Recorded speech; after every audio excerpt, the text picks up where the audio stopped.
कहानी की शुरुआत में हम एक सबमरीन को देखते हैं जिसके अंदर सेना के कई सारे लोग मौजूद थे। दरअसल ये सभी सैनिक अपने मिशन पे होते हैं जो कि दुश्मन जहाज को यहाँ पर नष्ट करने के लिए आए थे और वो लोग इस काम को बड़े ही आसानी से पूरा भी कर लेते हैं। और उस दुश्मन जहाज में से कुछ लोग ऐसे थे जो कि अभी बच गए थे और वह जहाज के मलबे के ऊपर अपने आप को बचाने की कोशिश करते हैं। और तभी वहाँ पे एक शार्क आके उन पे हमला कर देती है और सभी की जान ले लेती है। जिसके बाद ये सीन यहीं पर शिफ्ट होता है और अब हम कुछ सालों के बाद का टाइम देखते हैं जहाँ एक लड़का जो कि एक खोजी होता है वह अपने बूढ़े साथी के साथ उसी जगह जाने के लिए निकल जाता है जहाँ पर सालों पहले उस जहाज को तबाह किया गया था। इनका दोस्त तो यही काम होता है कि पुरानी चीजों को ढूंढ दुनिया के सामने लाना। और ये दोनों उसी लोकेशन में पहुंच जाते हैं जहाँ जाकर वो बंदा पानी के अंदर उतर जाता है और कुछ घंटों की मेहनत के बाद उसे वो शिप मिल जाता है जिसे देखकर वो बहुत ही ज्यादा खुश हो जाता है। जिसके बाद वो लड़का ऊपर आके इस बात की जानकारी अपने साथी को देता है और ये दोनों अब इस बात को जान के बहुत खुश होते हैं। जहाँ वो लड़का अपने साथी से कहता है कि हम इसके बारे में दुनिया को बता देते हैं और इसे अपना एक बिजनेस बना लेते हैं जहाँ हम टूरिस्ट लोग को इस अबेंडेड शिप को दिखाने लाएंगे और इससे हम काफी मोटा पैसा कमा सकते हैं। अब इस बात को सुनकर उसका दोस्त भी मान जाता है। फिर हम देखते हैं कि लड़के के पास उसके दोस्त बेद का कॉल आता है जिसे वह इग्नोर करते हुए कॉल को काट देता है। इसके बाद हम देखते हैं कई सारे लोगों के ग्रुप को जो कि नोआ का ही यहाँ पर वेट कर रहे होते हैं। तभी उनके पास दौड़ती हुई एक लड़की आती है जो कि उनसे नेकलेस खरीदने की बात कर रही होती है। तभी सेम नाम की लड़की उस नेकलेस को खरीद लेती है और वह इसके साथ ही देखती है उस छोटी बच्ची की उंगली में घाव है इसलिए वो उसके लिए कुछ दवाइयाँ भी लिख के दे देती है। इतने में नोआ भी अपने साथी के साथ किनारे पर आ चुका था। दरअसल ये सभी दोस्त होते हैं और ये सभी यहाँ पर पिकनिक मनाने के लिए आए थे। अब नोआ अपनी खोज के बारे में अपने दोस्तों को बताता है जो सुनकर सभी हैरान तो होते हैं लेकिन वहाँ जाने की बात भी कहते हैं जहाँ वैद बोरा को $10,000 का लालच देता है और कहता है कि इन पैसों के बदले हमें वो जगह भी दिखा दो। पर बोरा उसे कोई जवाब ना देकर वहाँ से चला जाता है। जिसके कुछ घंटों के बाद हम देखते हैं कि वहाँ पर रात हो जाती है और सभी लोग पार्टी करते हुए काफी एंजॉय कर रहे होते हैं। एक किनारे पर बैठा बोरा कहता है कि अगर ये लोग मुझे $30,000 देंगे तभी मैं उन लोगों को वहाँ लेकर जाऊंगा क्योंकि मुझे अपने घर के साथ साथ अपने नाव का भी किराया भरना है। अब इस बारे में नोआ जाके बेद से बात करता है जहाँ वो उससे कहता है कि अगर तुम $50,000 दोगे तभी हम तुम्हें वहाँ लेके जाएंगे और इस रकम में केवल तुम ही वहाँ जा सकते हो। बेद इस डील के लिए मान तो जाता है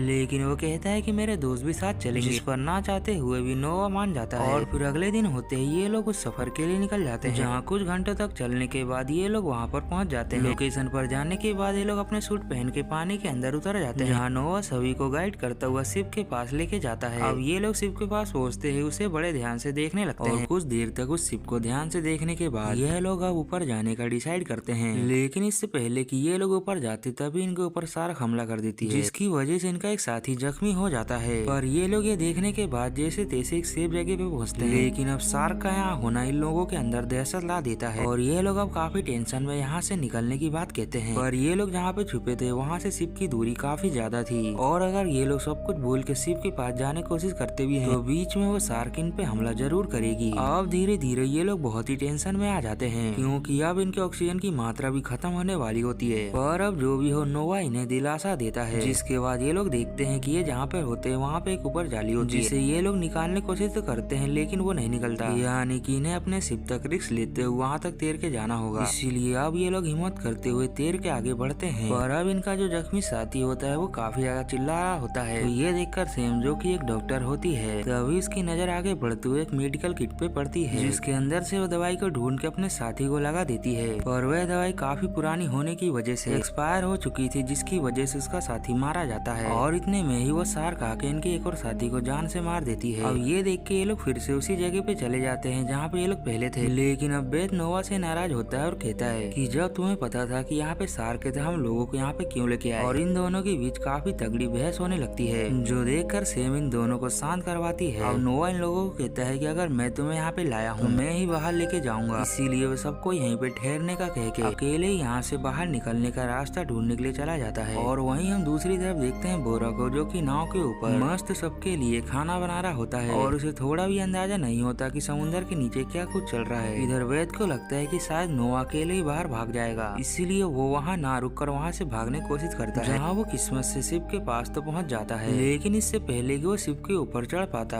उसके ऊपर शार्क हमला करके उसकी जान भी ले लेती है। और इस नजारे को बोरा दूर खड़ा खड़ा देखता रहता है क्योंकि वैसे भी उस शार्क का कुछ बिगाड़ नहीं सकता। इधर नोआ अपने साथियों के पास दोबारा वापिस आ जाता है और अब इन्हें पानी के अंदर बहुत देर हो जाने की वजह से इन सभी लोगों का ऑक्सीजन भी 5% बचा होता है, जहाँ ये लोग समझ जाते हैं कि अगर ये लोग यहाँ से नहीं गए तो ये लोग वैसे भी यहाँ पर डूब के ही मर जाएंगे। और वैसे भी अब ये लोग 3 लोग ही बचे होते हैं। इधर बोरा सारी बातों को समझ के अपने दोस्तों को बचाने का सोचता है, इसीलिए वो सूट को पहन के पानी के अंदर जाने का डिसाइड करता है। इधर ये तीनों शार्क से बचते हुए किसी तरह ऊपर आने की कोशिश करते हैं, और ये लोग ऊपर आके देखते हैं कि यहाँ पे एक से ज्यादा शार्क होती है, जो कि अगले ही पल इनके साथी के ऊपर हमला करके उसकी जान ले लेते हैं। और अब वे शार्क सैम और नोवा को भी जान से मारने वाली थी, जो देखकर नोवा तो तेजी से ऊपर की ओर जाने लगता है, और वहीं डर के मारे सैम दोबारा से शिप के अंदर आ जाती है। नोवा के ऊपर वे शार्क हमला कर देती है, पर तभी वहाँ पे सही वक्त पे बोरा आके उसे ऊपर की ओर लेके जाता है, और इस तरह से बोरा ने नोवा की जान को बचा लिया था। लेकिन वहीं दूसरी तरफ सैम अभी भी फंसी हुई थी, जहाँ वो समझ चुकी थी कि वो अब नहीं बचेगी, जिस वजह से वे इस समय को अपना अंतिम पल मानते हुए अपने परिवार और दोस्तों को याद करने लगती है, जिसके बाद वो मरने का सोच के यहाँ से अंतिम बार रिस्क लेने का सोचती है। इसीलिए वो ऊपर की ओर जाने लगती है, लेकिन तभी वो शार्क हमला कर देती है। लेकिन सैम एक नुकीली लकड़ी के द्वारा एक शार्क को तो जान से मार देती है, लेकिन इसके बाद दूसरी शार्क भी उसके ऊपर हमला करने के लिए आती है, और तभी शार्क के रास्ते में बोरा आके उसकी जान को बचा लेता है, जो देखकर सैम जल्दी से तैरते हुए शिप के ऊपर चली जाती है। और अब फाइनली सभी के मरने के बाद नो और सैम ही बचे थे, जिसके हम कुछ सालों बाद का समय देखते हैं, जहाँ नो और सैम ने शादी कर ली होती है, और अब उनका एक क्यूट सा बेबी भी होता है। और ये लोग फिर से एक बार समुद्र की ओर घूमने के लिए आए हैं, जहाँ पर इस कहानी का दी एंड हो जाता है।